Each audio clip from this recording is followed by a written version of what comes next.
Daar kom daar in ons almal se lewe wat ons dink, ons is nie goed genoeg nie. Hoe kan die Here my wil gebruik as ek seker is, ek is nie die regte persoon vir die werk nie. Hy moet eerder iemand anders gebruik. Eksodus 4 vers 13 vertel dat Moses baie mooi vir die Here vra om liewer iemand anders te stuur. Hy het baie verskonings gehad oor waarom hy nie kon doen wat die Here van hom vra nie. Die Here het nie nee vir 'n antwoord gevat nie. As hy jou roep om iets te doen, wil hy jou gebruik. Moses was die een wat die Here wou gebruik om sy volk uit Egipte te lei. Wat ons moet raak sien in die Bybel, is dat God nie sy storie in hierdie wêreld skryf deur mense wat in hulself goed genoeg is nie. As ek die krag in myself het om te doen wat die Here van my vra, word ek nie die Here gesien nie.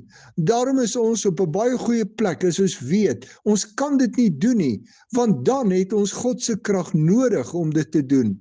2 Korintiërs 12 vers 9 tot 10 sê dat God se krag juis in ons lewe werk wanneer ons swak is. As ons swak is, kom God se krag in ons tot volle werking. As jy voel jy is nie goed genoeg nie en die Here moet eerder iemand anders stuur, dink weer. God wil jou gebruik en hy sal vir jou toerus en die krag gee om in jou swakheid presies te kan doen wat hy van jou vra. As jy beskikbaar dat die Here jou kan gebruik, veral met daardie goed waarvoor jy weet jy nie goed genoeg is nie. Sê jy as die Here roep, ja Here, hier is ek, gebruik my.